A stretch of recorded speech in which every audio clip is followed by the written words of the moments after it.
Hello friends, welcome to maths study. तो आज की इस वीडियो में हम लोग घातांक और घात के नियम पर आधारित जो सवाल होते हैं उनको करने वाले हैं। इस वीडियो में हम लोग कुल 5 प्रश्न को करेंगे, जिनमें कि पांचों प्रश्न अलग अलग टाइप का होगा। तो चलिए सवाल को करने से पहले हम लोग घातांक और घात के जो रूल्स होते हैं उनको समझ लेते हैं। तो यहाँ हमारे सामने पहला रूल है कि अगर बेस समान रहता है तो घातें जुट जाती है। इसे कहते हैं आधार और इसे कहते हैं घात। अगर इंग्लिश में हम इसे बोलें तो इंग्लिश में इसे बोलते हैं बेस और इसे बोलते हैं पावर। क्या बोलते हैं इसको? पावर। इसको बोलते हैं इंग्लिश में पावर और इसको बोलते हैं बेस। ठीक है, तो अगर यहाँ पर बेस समान है, देखिए यहाँ भी ए है और यहाँ भी ए है, तो ये जो पावर है यानी कि घातें हैं ये दोनों जुट जाएंगी। ठीक है, तो ये था पहला रूल। अब दूसरा रूल देखिए, अगर बेस समान रहेगा और यहाँ बीच में भाग का निशान रहेगा तो ये घातें घट जाएंगी। ठीक है, और तीसरा रूल है कि अगर ए पर भी पावर m है और b पर भी पावर, यानी दोनों पर a और b दोनों पर पावर सेम है, तो क्या होगा, हम उसको इस तरह से लिख सकते हैं। ठीक है, यानी कि दोनों को ब्रैकेट में बंद करके उस पर m पावर लिख सकते हैं। अगर a और b दोनों पर पावर m है तो उसको हम दोनों पर अलग अलग पावर लिख सकते हैं, और अगर दोनों a b दोनों पर पावर सेम है तो उसको हम एक साथ इस तरह से लिख सकते हैं।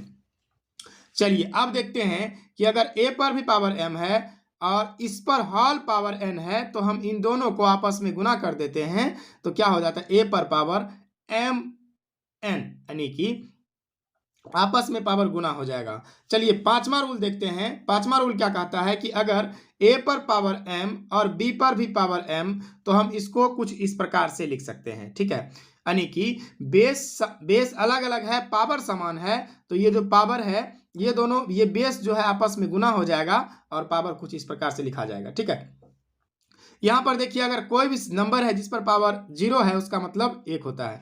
चलिए इन सभी का एक एक एग्जाम्पल लेते हैं और समझते हैं। जैसे मान लीजिए यहाँ पर ए के जगह पे 3 और यहाँ पर n के जगह पे 4 लेते हैं। फिर यहाँ पर डिवाइड है तो डिवाइड, ए के जगह पे मान लीजिए यहाँ 3 और यहाँ पर m के जगह पे 2 ले लेते हैं। तो अब क्या हो जाएगा, यहाँ बेस समान है तो बेस समान रहने पर घातें घट जाती है, तो ये हो जाएगा 3 पर पावर 4 में से 2 घटा देंगे, क्योंकि n के जगह पे 4 है और m के जगह पे 3 है, तो 4 में से जब 4 माइनस 2, तो इसको लिख सकते हैं हम 4 माइनस 2, तो ये हो जाएगा 3 पर पावर 2।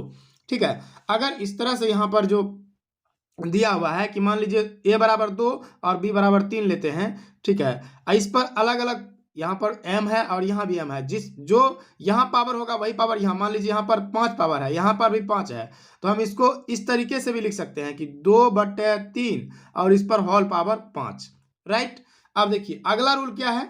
अगला रूल कहता है कि अगर मान लीजिए 2 पर पावर 5 और इस पर होल पावर 3 है, इसका मतलब ये हुआ कि इस दोनों को गुना करना है, 5 और 3 को गुना करना है, तो ये हो जाएगा 2 पर पावर 15।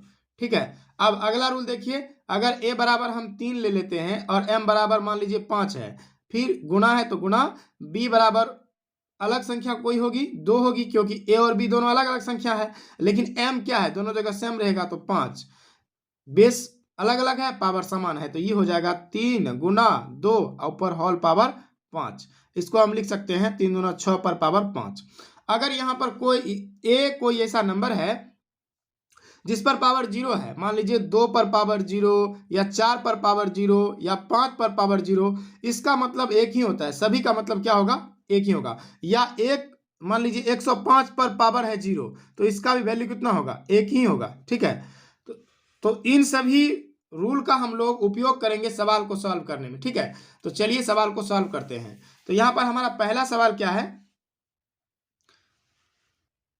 देखिए पहला सवाल है कि 5/3 पर पावर 2 गुना 5/3 पर पावर 2। यहाँ पर देखिए बेस 5/3 है और पावर भी सेम है, मतलब बेस भी सेम और पावर भी सेम।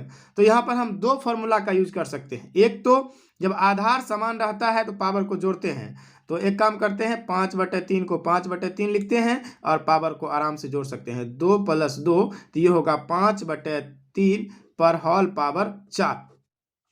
एक तो ये वाला फॉर्मूला लगा सकते हैं। दूसरा क्या लिख सकते हैं कि 3/5 गुना 5/3 5/3 इस पर दोनों को गुना करके होल पावर 2 लगा सकते हैं। तो दोनों तरीका से आंसर सेम ही आएगा।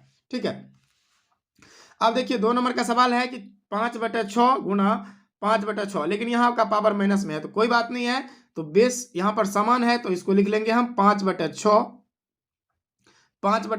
और इस पर पावर है 6 प्लस में माइनस का 4, तो इनको जब हम जोड़ेंगे तो ये आएगा 5/6 पर पावर, देखिए ये हो जाएगा 6 माइनस में 4, तो बराबर क्या आ जाएगा, 6 में से 4 गया, क्या बचेगा, 2 बचेगा।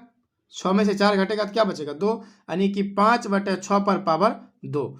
ठीक है, वास्तव में यहाँ जोड़ना था लेकिन ये -4, अगर 6 में हम -4 जोड़ेंगे तो हमें 2 मिलेगा। ठीक है, चलिए अगला सवाल क्या है, अगला सवाल है कि -3 पर पावर 5 डिवाइड -3 पर पावर 9। देखिए यहाँ पर बेस समान है लेकिन बीच में ये डिवाइड का निशान है, तो घातें इसमें क्या होती है, घटती है। तो देखिए -3 पर पावर 5 माइनस क्या हो जाएगा, माइनस का 9, राइट। तो यहाँ पर हम देख सकते हैं कि यहाँ पर पावर अलग अलग है और बेस समान, मतलब यहाँ पर घात घटेंगी, तो ये देखिए क्या होगा, -3 पर पावर +5 माइनस का 9, तो +5 में से 9 घटेगा तो यह बचेगा -4। अब देखिए इस पावर के माइनस को हटाने के लिए हमें लिखना होगा इसको -3, यानी कि 1/-3 पर पावर 4। जब हम इस पावर का माइनस हटाते हैं तो ऊपर में 1 देना, मतलब बटे में संख्या आ जाती है। ठीक है, तो इसका मतलब ये हुआ कि 1/में, यहां पर लिख लेते हैं हम 1/में -3 पर पावर 4 का मतलब ये हुआ कि इसको हम 4 बार गुना करेंगे, -3 गुणा -3 गुणा -3 फिर से गुणा -3, यानी कि ये 3 तिया 9, 9 तिया 27 और 27 तिया 81। और हमेशा ध्यान रखिएगा कि माइनसों की ये जो 1 2 3 4, अगर ये गिनती में सम संख्या है 1 2 3 4, अगर ये सम संख्या है तो आंसर आएगा प्लस में, जैसे यहाँ पर 1/, होगा 81। जब ये गिनती में 1 2 3 4, जब ये माइनस गिनती में सम आए, मतलब सम संख्या 1 2 3 4 ये सम आ रहा है, तो आंसर किस में आएगा, प्लस में आएगा। अगर ये विषम, जैसे 1 2 3, अगर 3 बार ये 3 गुना में रहता, माइनस में रहता, तो आंसर किस में आता, प्लस में आता। तो आई होप ये क्वेश्चन आपको समझ में आ गया होगा। चलिए अगला क्वेश्चन लेते हैं हम। अगला क्वेश्चन में क्या कहा गया है कि -3 पर पावर 4 गुना 5/3 पर पावर 4। इसको सॉल्व करने के लिए हमें, यहाँ देखिए बेस अलग अलग है लेकिन पावर सेम है, तो हम इसको ऐसे गुना कर सकते हैं, -3 गुना 5/3 पर पावर 4, क्योंकि हमें पता है कि पावर अगर समान रहता है तो ये जो ए बी को, इन दोनों का, इसको हम अगर ए कहें इसको बी कहें तो इनको गुना कर देते हैं, तो ये कुछ इस प्रकार से हो जाएगा, ये 3 से 3 कट जाएगा, यहाँ -1 हो जाएगा और ये 1 हो जाएगा। तो 1 को जब हम -1 को 5 से गुना करेंगे तो ये होगा -5 बटे में 1 लिखते नहीं है, तो ये हो जाएगा -5 पर पावर 4। और -5 के पावर के 4 को अगर सॉल्व करना चाहेंगे हम, तो हम कुछ इस प्रकार से इसको सॉल्व कर सकते हैं। इसको हम लिख सकते हैं -5 गुना -5 गुना -5 फिर से -5। और हम अभी बताए हैं आपको कि 1 2 3 4, अगर ये सम है, एक देखिए कितना बार माइनस आया है, 1 2 3 4, अगर ये 4 बार आया है गिनती में, अगर ये सम हो रहा है तो आंसर आएगा प्लस में। अगर ये 1 2 3 यहाँ तक अगर आता गिनती में तो ये आंसर आता माइनस में। जैसे देखिए क्या होता है कि माइनस और माइनस को गुना करेंगे तो प्लस होगा, फिर प्लस और माइनस को गुना करेंगे तो माइनस होगा, और फिर इस माइनस और माइनस को गुना करेंगे तो प्लस आ जाएगा। ठीक है, जैसे आपको पता है कि माइनस गुना माइनस क्या होता है, प्लस होता है। तो जब इन दोनों माइनस को गुना करेंगे तो प्लस होगा, और फिर इन दोनों माइनस को गुना करेंगे तो क्या आएगा, प्लस आएगा, और फिर प्लस प्लस तो प्लस ही ना होगा। उसके बाद देखिए 25 25 पंचे 125 और 125 पंचे होता है 625, तो इसका राइट आंसर कितना आएगा, 625, ठीक है, प्लस में 625। चलिए अब अगला हमारा लास्ट सवाल है कि x पर power 7 power x divide 7 power 3।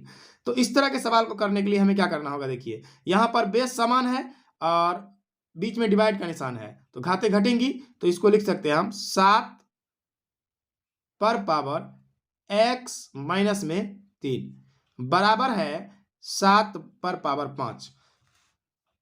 ठीक है, अब देखिए यहाँ पर बेस समान है, ठीक है, बेस समान है तो क्या कर सकते हैं हम इसको काट सकते हैं, राइट। 7 से 7 कट सकता है तो क्या बचेगा, x माइनस 3 बराबर 5। अगर हम x का वैल्यू निकालना चाहें तो ये हो जाएगा 8, क्योंकि माइनस का 3 उधर जाके प्लस हो जाएगा, तो x बराबर वैल्यू कितना आ जाएगा, 8। तो आई होप इस तरह के सवाल को आप बहुत ही अच्छे तरीके से कर पाएंगे। मुझे उम्मीद है कि वीडियो आपको पसंद आया होगा और घातांक के नियम को आप कुछ ना कुछ समझ पाए होंगे। तो मिलते हैं एक नए वीडियो में एक नए टॉपिक के साथ, तब तक के लिए थैंक यू।